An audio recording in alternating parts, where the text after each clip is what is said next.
Dias, eu sou diretor de arte, cenógrafo, e já tenho uma trajetória de profissional, tanto no teatro, como cinema, televisão. Venho desde a época da TV Tupi, depois da Tupi fui para a Globo, fui da linha de novelas, seriados, linha de show. De teatro, já fiz para mais de 450 espetáculos no Brasil, no exterior. Tenho vários prêmios, que não adianta falar sobre os prêmios. Tenho minha vida acadêmica também, sou formado em cenografia, fiz especialização, fiz mestrado, fiz doutorado. Sou professor titular da UFRJ e sou professor titular da Unirio. Olha, primeiro, antes de falar sobre a importância da cenografia, a cenografia é entendida como técnica, como uma arte, como linguagem, eu acho importante a gente perguntar primeiro, será que as pessoas entendem o que vem essa cenografia? Será que a cenografia é uma arte internacional, que é entendida por todos? Não. Porque o que é belo para mim pode não ser belo para outra pessoa, não é isso? É como o som, uma música pode ser agradável para mim e pode machucar o ouvido de outras pessoas. A arte tem isso. E a cenografia, ela não é feita pelo prazer, para agradar ao produtor, para agradar o diretor, para agradar o ator, o empresário ou ao próprio cenógrafo. A cenografia é uma arte complexa, é uma arte difícil, sofrida, é um trabalho solitário, né? A gente trabalha sempre em função de um texto, de uma dramaturgia, e a nossa resposta gráfica é a resposta à proposta cênica de direção. E eu tenho que responder ao diretor e eu tenho que responder ao autor, o que ele se propõe em termos de dramaturgia. Eu não sigo rubrica de autor. Por quê? Porque o autor não entende de geometria de espaço, não entende sobre teoria da cor. Isso é um problema do cenógrafo. O diretor também não tem que se preocupar com isso, porque são preocupações do cenógrafo. O trabalho dele é tentar mostrar em cena, no palco, pode ser através de um único elemento cenográfico, uma única forma onde se passa essa ação. Em que região, que pátria, qual a situação política e econômica desse personagem, qual o hobby dele. Não precisamos de ter o realismo propriamente dito, o realismo atmosférico, ou o realismo fantástico, ou o prolongamento do realismo, que é um naturalismo.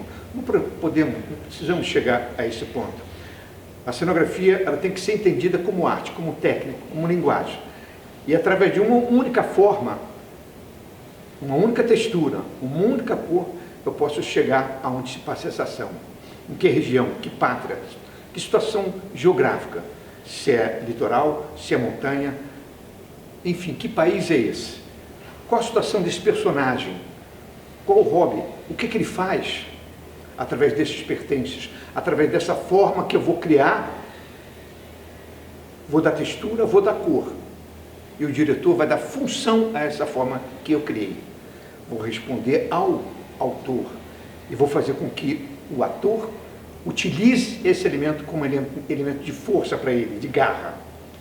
A cenografia eu não vou fazer para me agradar, porque eu acho bonita, porque eu acho bela, porque eu gosto. Não. Eu faço em função de um texto, de uma dramaturgia, em função de uma proposta cênica de direção. E todo o meu trabalho é um desenvolvimento gráfico, que eu vou lentamente, conversando com o diretor, não converso com o ator, porque o ator está no processo de construção do personagem dele. Se eu disser como é que é a cenografia, o que eu vou usar na cenografia, ele começa a pensar e vai para casa, estudar o texto e começa a utilizar um elemento que eu falei. Aí ele chega no dia seguinte e diz, adorei, amei. Olha, estou pegando aquela escada, eu subo na escada, você não tem mais escada, agora você tem um caixote. Imagina, ele está no processo de construção do personagem, eu estou no processo de construção desse espaço. Eu vou destruir a cabeça desse ator. Ele vai ficar pirado, porque ele está no processo de construção desse perfil psicológico do personagem dele. Só depois que eu defino com o diretor, esse espaço, que eu marco no chão, aí eu faço um trabalho que é tridimensional, que é a maquete. A maquete, para mim, é a prova dos 9. Não faço nem a maquete digital, não. É a maquete mesmo, tridimensional, nos mínimos detalhes, na escala, para que o diretor possa ver tudo. Aí a gente faz cena por cena. Depois que tudo está resolvido, eu marco no chão, reúno o elenco e mostro a maquete. Olha onde vocês irão trabalhar. E eu começo a mostrar para eles como se movimenta dentro daquele espaço. Muitas vezes que não é nem o diretor que determina a movimentação do ator em cena, é o cenógrafo, que determina por onde entra e por onde sai o ator. Esse é o trabalho do cenógrafo. Existe um peso muito grande no palco. O palco ele é todo dividido, né? Tem direita baixa, esquerda baixa, esquerda alta, direita alta, centro centro baixo. Existe toda uma geometria e cada área dessa tem uma importância, tem um significado. O triângulo de força é o mais importante. O palco tem todo um significado, né? A gente lê da esquerda para a direita. Então, o nosso peso é sempre da esquerda para a direita, é o olhar. A gente sempre olha da esquerda para a direita. Então, tem que se pensar nisso também. Enfim, tem uma série de necessidade, de conhecimentos. Diferente, por exemplo, a linguagem do teatro é uma, a linguagem da televisão é outra, o cinema é outra. Eu tenho o pé nas três, graças a Deus, né? Só que no teatro, a linguagem é uma. A importância, o que é importante no teatro? Na televisão é outra. O que é importante na televisão? O cinema é outro. No teatro, o que é importante? A cenografia. A cenografia tem que ser bela, abrir e o público aplaudir, está errado. Se o público aplaudir a minha cenografia quando abrir o plano, eu vou embora, está errado. A cenografia tem que servir ao diretor e ao ator, e à dramaturgia, responder à dramaturgia. Ela serve a uma linguagem. O importante no teatro é a palavra. Como dizia Cecília Meirelles, há palavras que estranham potência vossa.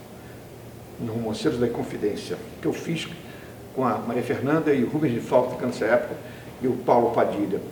Então, eu era assistente do Pernambuco de Oliveira, quando eu comecei como assistente. Então, a cenografia no teatro tem isso, né? A cenografia no teatro, o importante é a palavra, não é a imagem, não é o palco. O palco não tem que ser belo, bonito, não tem. O importante é o ator e a palavra. Na televisão, o que é na televisão? O importante, a palavra e a imagem. Só que na televisão, essa imagem tem que ir para vários países, tem que ir para o Brasil, que é de uma expansão territorial fantástica. O Brasil são vários países dentro de um país. A região norte tem uma cultura, a região sul é outra cultura, o centro, o nordeste é outra cultura, o centro-oeste é outra cultura, o sudeste é outra cultura. São várias culturas, então são vários países, e eu tenho que responder a tudo isso. Essa imagem que vai da televisão, ela tem que ser entendida de norte a sul, do Oiapoque a Chuí, ao Chuí. Então, o povo brasileiro tem que entender aquilo ali. Então, eu não posso trabalhar demais essa imagem, eu tenho que responder cenograficamente a proposta dramatúrgica do autor, o que o autor se propõe, mas de forma que quem está do outro lado, o telespectador, ele possa assistir e entender onde se passa aquela ação. E quem são aqueles personagens. Então, no cinema é completamente diferente. No cinema não é a palavra importante. No cinema o importante da cenografia é a imagem. Tudo que aparece na tela é de responsabilidade do diretor de arte. E quem é o diretor de arte? É aquele cara que teve uma trajetória como cenógrafo, como figurinista. Isso nasceu no Brasil na década de 80. Né? Foi surgir na década de 50, na época quando foi criado o Oscar, né? Nos Estados Unidos. Mas no Brasil somente na década de 80, que se assumiu o diretor de arte. Então, a cenografia no teatro, então, o importante é a palavra, A cenografia na televisão, o importante é a imagem e a palavra, que vai atender todo o território nacional e esse produto possa ser vendido para o exterior. Então, a cenografia em televisão, ela às vezes chega ao limite máximo do realismo, ao prolongamento do realismo. A gente vai chegar na cenografia de novelas, por exemplo, que é quase que naturalismo, que é o prolongamento do realismo. Não estou me referindo, por exemplo, a casos especiais, seriados, que tem uma linguagem completamente diferente, tem uma linguagem mais cinematográfica. E a linguagem cinematográfica, o que é? Não é a palavra o importante, não é só a imagem e a palavra, é a imagem que é importante. No teatro, o que fica é a palavra. Alguém se esquece to be or not to be that the question? Ninguém se esquece. Todo mundo sabe de quem é o autor dessa frase. Quem é o autor dessa obra? Alguém se esquece em cinema de imagem de alguns filmes, como O Vento Levou? Alguém que se esquece, por exemplo, 2001, Odisseia no Espaço? Alguém se esquece dessas imagens? Enfim, uma série de outras imagens de cinema que ficam. Não é o texto, não é a palavra.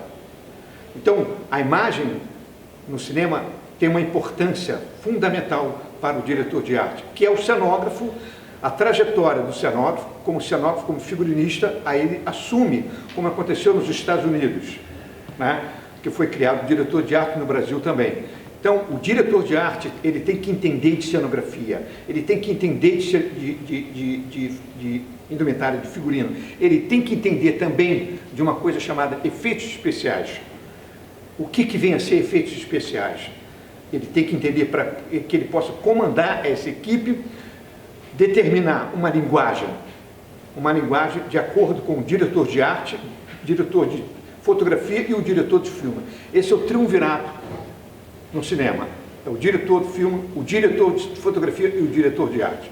E no teatro nós temos o diretor, o cenógrafo, o iluminador e o figurinista.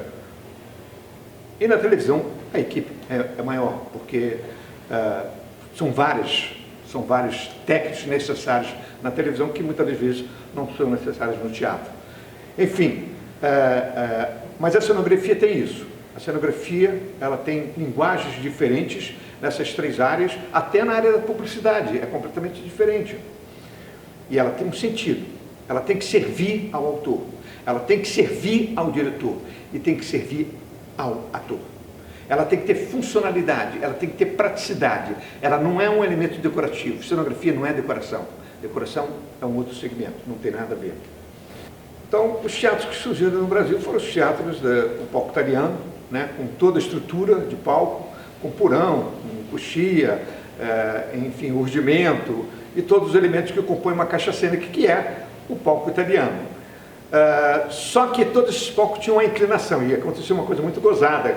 Quando os espetáculos vinham muito da Europa, né, vinham da Itália e vinham de Portugal. E o que acontecia? Nessa época, a cenografia era feita pelo cenógrafo realizador. O que era o cenógrafo realizador? Eu sou o cenógrafo projetista. Naquela época, eu cheguei a conhecer, trabalhei com eles. Era o cenógrafo realizador. O cenógrafo projetista desenhava, né, fazia um desenho em perspectiva e passava para o cenógrafo realizador. Ele então reproduzia esse material, essa pintura, num telão que era um tecido de algodãozinho, que era aparelhado com cartas ou taxas ou tacharolas num piso, e através de um ajudante, onde tinha um giz, ele riscava todo, reproduzia todo o meu desenho, e ali então ele desenhava o meu desenho num telão que tinha 60 metros quadrados, e por aí no mínimo. Ele dividia tudo em quadrículos para reproduzir tudo isso por metro, né? E esse cenógrafo realizador, ele reproduzia esses telões na perspectiva, só que a profundidade do palco na Itália ou em Portugal era diferente da profundidade do palco aqui no nosso teatro de João Caetano, ou teatro municipal, e a inclinação também. Então o que acontecia? O plano horizontal a linha de terra e o plano horizontal horizontal, onde fica o ponto de fuga, era diferente do plano horizontal na Europa, né, em Portugal e na Itália. Então, ponto de fuga, a perspectiva ficava diferente. Muitas das vezes o ator, o cantor, né, ficava na frente desse telão, mas a pintura, a porta, ficava mais baixa ou mais alta. Por quê? Porque a profundidade do palco e a perspectiva, lá, a linha do horizonte, era diferente. Como a nossa aqui. Aqui tem vocês, a linha do horizonte de vocês é aqui. A minha é essa aqui, esse é o meu plano horizontal. O de vocês é esse aqui embaixo. Então, acontecia isso, né? Do plano ser diferente. Com o passar do tempo, o que aconteceu? Já na época do TBC, tudo, foi se eliminado. Os telões, o grande homem que começou a eliminar os telões foi um grande cenógrafo chamado Gianni Rato, que começou a trabalhar a forma. Então, através dessa forma, foram sendo eliminados os telões e incorporada a cenografia, né, propriamente dita, os elementos estruturais. Eu cheguei a pegar, por exemplo, na TV Tupi, trainéis forrados com jornal, trainéis forrados com algodãozinho, para reproduzir ambientes que identificassem um determinado lugar. Um quarto, uma sala, uma cozinha, enfim, e por aí vai. E na mesma coisa no teatro. O telão, então, foi eliminado, o ator deixou de representar diante de. O ator passou a representar dentro de. Isso que é importante. Ele tem que representar dentro de e não diante de. Ele tem que usar o elemento, ele tem que sentar, ele tem que levantar, ele tem que usar essa cadeira, ele se movimenta, ele não fica só sentado. Na televisão não, porque a televisão tem 5 quantos capítulos, então não dá muitas das vezes para fazer isso, a não ser um seriado, né, e um especial. Mas no cinema a gente faz também, e no teatro também. A forma do teatro, essa coisa da perspectiva, do telão, desapareceu. Hoje em dia já o teatro não tem mais essa inclinação e os elementos são construídos. E com o passar do tempo, o que aconteceu? Esses elementos estruturais da cenografia, que são as tapadeiras, os praticáveis, os queijos, enfim, as vergas, todos esses elementos começaram a ser estruturados e sendo construídos com compensados, chapas compensados, sarrafos, né? E sendo substituído na década de 70 para 70, final de 60 para 70, por fiberglass. Mas aí o que aconteceu? A fibra de vidro, ela custava mais cara que o compensado, aí voltamos para o compensado.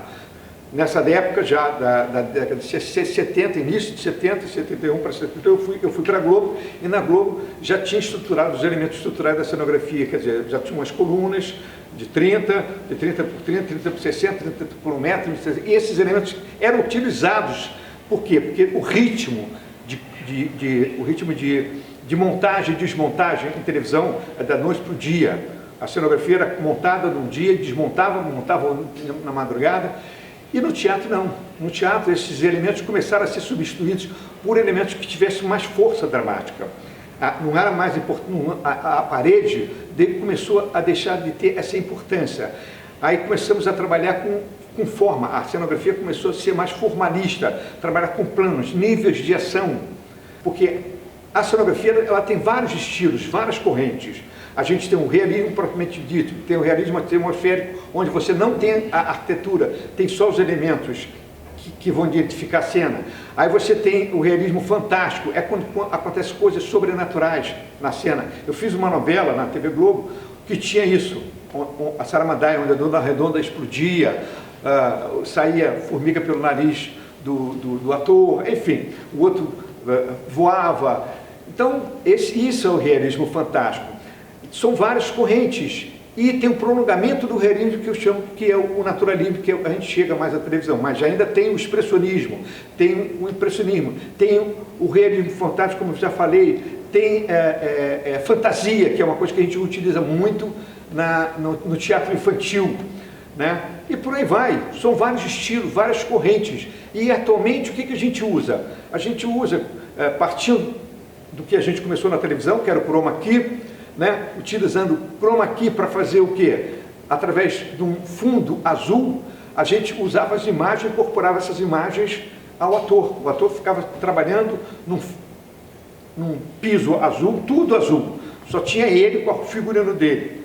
Então, não sei se vocês lembram da abertura do Jô Soares, eu fiz isso com o Hans Donner, o Jô Soares acendendo o cigarro dele, no charuto dele, num charuto do Che Guevara e do Fidel Castro, enfim, e por aí toda a cenografia do início do chroma key, a gente foi utilizando o chroma key. Aí surgiu a tecnologia, né? Hoje em dia, a gente já não usa mais o chroma key, até que a gente usa, mas a tecnologia fez com que houvesse uma racionalização desse nosso trabalho. Hoje eu posso fazer uma cidade cenográfica usando a tecnologia. A gente não pode ficar reboque. E no teatro é a mesma coisa. Eu trabalho com imagem, exposição, projeto tipográfico. Eu fiz uma exposição de Sérgio Brito, no Itaú Cultural em São Paulo, na Avenida Paulista, onde eu não usei nenhum elemento. Era 360 graus a exposição. Eu só usei tecnologia. O único elemento que existia era na saída, onde o público se defrontava com um óculos, onde estava escrito Sérgio Brito, que era o óculos de Sérgio Brito, na saída. Que a gente acendia, era um painel todo negro, e dentro dessa coisa tinha o óculos de Sérgio. Então, o uso da tecnologia chegou ao teatro. Então, nós usamos a tecnologia, mas toda a parte de cenotecnia também é utilizada, nós não vamos deixar de utilizar. Essa não vai deixar de existir nunca, é como o teatro, como a palavra. Vai sempre existir.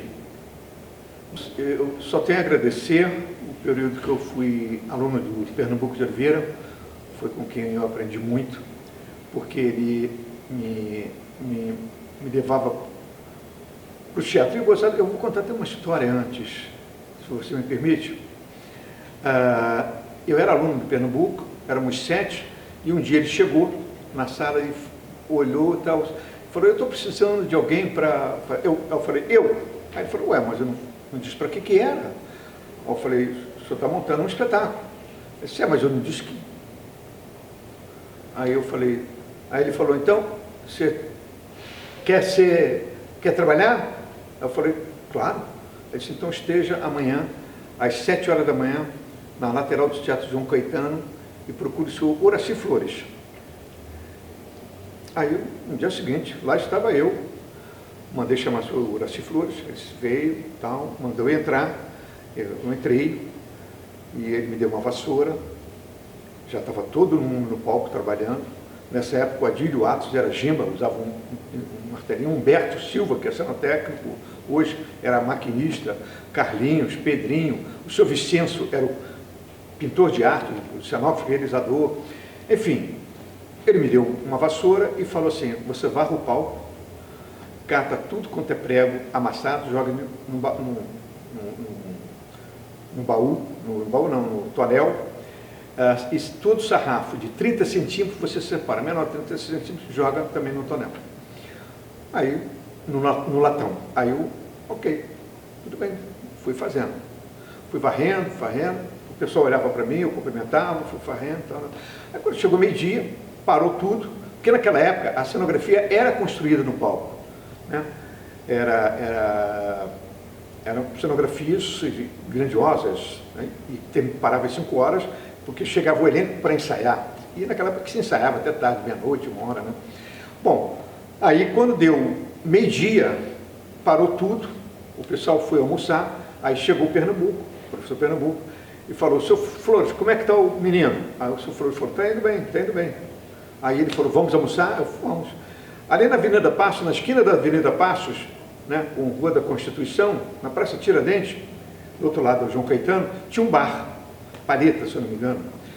Aí ele parou no balcão desse bar, tinha uns espetos de uma coisa de arame com um saquinho plástico, e dentro desses saquinhos plásticos tinha bolo. Então ele puxou um saquinho plástico desse com bolo, botou assim para mim, puxou um outro para ele. Aí o rapaz veio e perguntou, pingado ou pura? Eu falei, o meu é puro. Aí ele falou, pingado. Aí veio, eu comi aquele bolo, tomei um cafezinho, ele comeu o bolo dele, tomou um cafezinho. Aí ele perguntou, quer mais um café? Eu disse, não, senhor. Quer mais um bolo? Não, senhor. Podemos ir embora. Ele pagou, voltamos para o teatro e ele falou, Sr. Flores, aqui também eles estavam almoçando, o Sr. Flores mesmo está de volta e às 5 horas aí eu volto, ok? Ok. E foi embora. Não falei nada, fiquei esperando, aí quando o pessoal voltou, peguei a vassoura, eu vi a maquete, onde estava a maquete, eu vi uma bancada onde tinha os desenhos, eu não fui até os desenhos, eu não fui ver a maquete, eu fiz o que os Flores mandavam ali. Não perguntei pelas plantas, não perguntei por nada. Eu ficava olhando os caras construir, mas né, não perguntava nada. Às 5 horas o Pernambuco chegou e chamou o Sr. Flores e disse, como é que foi, meninos? Foi bem, tudo bem, tudo bem, tudo bem, tudo bem. Aí perguntou ao pessoal, aí, vocês gostaram do trabalho dele? Foi ótimo, fez um bom trabalho, tá, não sei o quê. Então tá bom, olha só, já conversei com o Sr. Flores falou muito sobre você e eu quero reunir toda a equipe, chamou todo mundo, toda a equipe de maquinária, de cultura, de arte, tudo. Disse, olha gente, eu quero dizer para vocês que a partir de hoje esse menino aqui é meu assistente. Aí todo mundo me jogou vassoura, né, aquelas brincadeiras, tudo. E eu fiquei assim perplexo. Você é seu assistente, sabe por que você é seu assistente? Você é meu aluno. Eu conheço o seu traço, eu conheço o seu desenho. Você fez o levantamento arquitetônico do prédio todo da Praia do Flamengo 132. Eu pedi que você fizesse um levantamento. Você entrou nos mínimos detalhes do levantamento arquitetônico. Entregou uma planta completa. Não perguntou nada. Você deu toda a informação que era necessária para que nós pudéssemos fazer a obra do prédio. Eu te convidei para você vir para cá. Te apresentei o senhor falou que é o cenotécnico que construiu a cenografia. O senhor Flores disse que você chegou 15 para as 7. Eu pedi que você chegasse às 7. Eu convidei você para o almoço. E eu te dei um bolo e um café. E o senhor Flores te deu uma vassoura para você varrer o palco e catar o lixo e botar no latão. Em momento algum, você perguntou por dinheiro no projeto, onde entrava o seu nome. Você, em momento algum, chegou fora do horário. Você, em momento algum, se recusou, dizendo que não era faxineiro, ou queria ver as plantas. Em momento algum, você perguntou, cadê o almoço? Então, meu filho, por isso você vai ser meu assistente. Primeiro, em teatro você tem que ter pontualidade. Segundo, disciplina. Terceiro, humildade. É o que eu sempre digo. Teatro, a gente tem que ter pontualidade, disciplina e humildade. Porque a gente aprende, tem que aprender a ouvir ao diretor de cena, ao maquinista, ao cenotécnico, ao cabo de varanda, enfim, à costureira, ao alfaiate, ao aderecista, ao pintor, aprender a ouvir. A pessoa mais humilde que ela seja, ela sempre vai ter alguma coisa a acrescentar, a ensinar. É por isso que eu venho questionando muito, eu sou professor de 2 universidades, 2 instituições famosas no Brasil e no exterior, na formação dos profissionais nessa área, mas a gente tem a graduação, o mestrado e o doutorado, tem um pós-doc, mas eu fico pensando, e os técnicos? Onde estão os técnicos do teatro, do cinema e da televisão? Existe uma lacuna muito grande no Brasil inteiro, né? Nesse continente, esse Brasil que é um continente, onde se formam os profissionais? Onde forma um cenotécnico? Onde a gente forma um maquinista? Um carpinteiro teatral? Um aderecista? Um eletricista? Um cara que vai trabalhar com iluminador? Onde a gente forma esses profissionais? Existe uma lacuna. E isso tem que ser urgente, porque tanto o teatro, o cinema como a televisão, a gente tem que formar os profissionais. Tem que aproveitar esses jovens que estão aí, eles não precisam nem fazer uma universidade. E a gente está precisando de técnicos. O teatro precisa de técnicos, o cinema está precisando de técnicos, a televisão está precisando de técnicos. E temos que formar esses profissionais. Existe uma lacuna muito grande no Brasil inteiro.